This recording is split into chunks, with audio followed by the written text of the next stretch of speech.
पुष्ट कीजिए या उसके पक्ष में तर्क दीजिए। तो देखते हैं हमारा सवाल क्या है। यल स्क्वायर प्लस 7l प्लस 10 बराबर 0।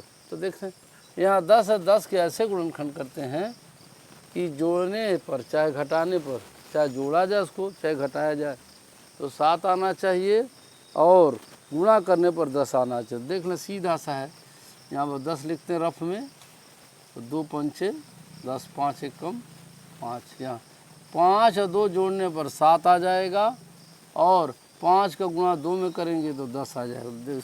आ जाएगा तो करते हैं, देखें यल square plus 5l plus 2l plus 10 बराबर 0।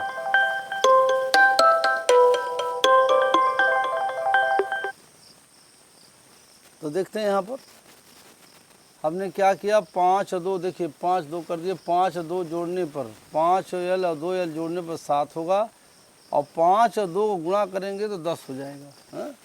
तो देखते हैं यहाँ देखिए होता क्या, 10l स्क्वायर इसका गुणा इसके साथ करेंगे इस तरह से कुछ, तो 10l स्क्वायर हो जाएगा। तो इसी को हम गुणनखंड किया है हमने, तो 5l धन 2l, 5l और 2l का गुणा करेंगे जब तो 10l स्क्वायर हो जाएगा इसके साथ, देखें और यहाँ जब जोड़ेंगे तो 7l हो जाएगा। तो देखें यहाँ पर यल कॉमन ले लेते हैं, जब यल कॉमन ले लिया तो यहाँ पर क्या हो जाएगा, यल प्लस 5, ये यहाँ 2 कॉमन ले लेंगे हम तो यहाँ क्या फिर ये यल प्लस 5 ये बराबर 0। देखते बार बार उसको फोन आ रहा है, थोड़ी सी परेशानी हो रही है। फोन किसका है फोन, देखें तो देखिए यल प्लस 5 यहाँ है, यल प्लस 5 यहाँ, दोनों ब्रैकेट में देखिए सेम चीज़ है, इसको हम कॉमन ले लेते हैं। तो जब यल प्लस 5 कॉमन ले लेंगे तो यल प्लस 5 हमने कॉमन ले लिए तो एक ब्रैकेट में बचेगा यल प्लस 2 बराबर 0। ये तो हमारे हो गए गुणनखंड। अब हमको चूंकि कहा गया यल का मान ज्ञात करना है तो पहले इसको यल प्लस 2 को पक्षांतर करते हैं। तो देखिए यहाँ गुणा एक तरह से गुणा है, तो यल प्लस 5 ये, इसको जब पक्षांतर करेंगे तो 0 बटे यल प्लस 2, यहाँ देखें अब होगा कि यहाँ पर यल प्लस 5 बराबर 0। क्यों, हम जानते हैं 0 में किसी भी संख्या से भाग दें तो भागफल 0 आता है, इसीलिए यहाँ पर 0 आया है। फिर यल 5 को पक्षांतर करते हैं, यल बराबर ऋण 5 और ये धन 0 इधर हो ही जाएगा। 5 में 0 जोड़ेंगे ऋण 5 में तो 5 ही रह जाएगा, यल बराबर ऋण 5 ये पुनः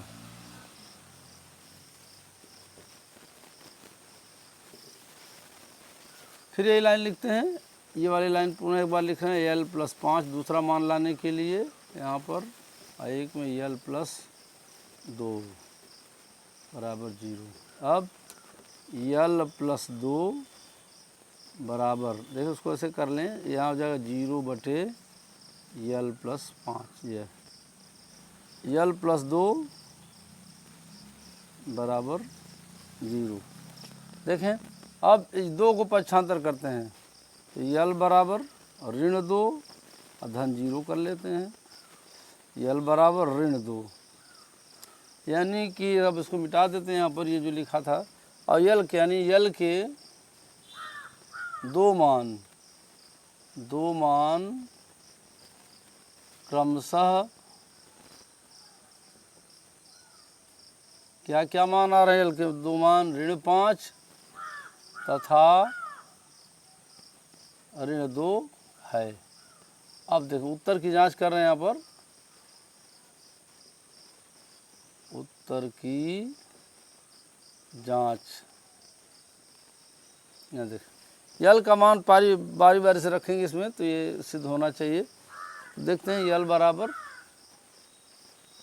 ऋण 5 लेने पर, ये यल बराबर ऋण 5 ले रहे हैं, देखें तो क्या है, दोनों पक्ष बराबर होने चाहिए। तो देखें यल स्क्वायर प्लस 7l प्लस 10 बराबर 0।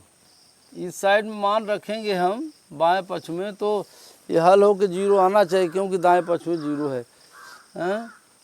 तो यह ऋण 5 होल स्क्वायर प्लस 7 गुणे ऋण 5 धन 10 ये बराबर 0। अब 5 पचे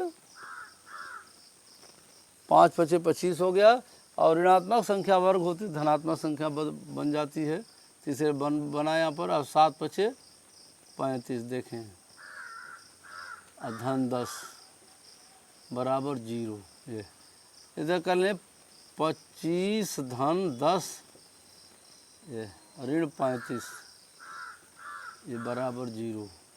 25 10 कितना हो गया 35 ऋण 35 बराबर 0, यानी 0 बराबर 0। देखिए दोनों पक्ष संतुष्ट हैं, या लिख लें आप दोनों पक्ष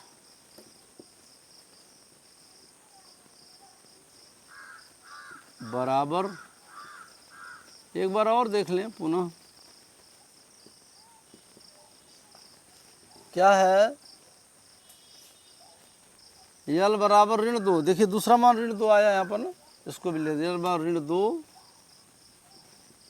थोड़ा इसको थोड़ा बड़ा सा लिख दें, अक्षर बड़ा, क्योंकि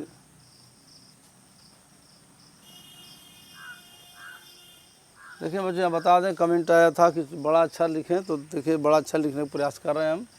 बड़े बड़े अक्षर हैं। यल बराबर ऋण 2 है लेने पर, तो यल बराबर ऋण 2 ले, तो ये थे लिख देते हैं यल स्क्वायर, पुनः यल स्क्वायर धन 7 धन 10 बराबर 0। यल स्क्वायर का ऋण 2 का स्क्वायर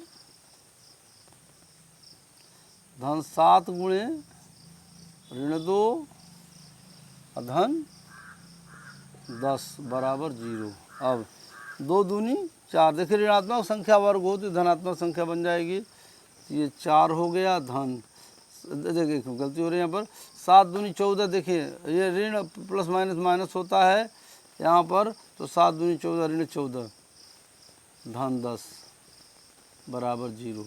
ये देखिए 4 धन 10 ऋण 14 बराबर 0। 10 4 14 यहाँ हो जाएगा 14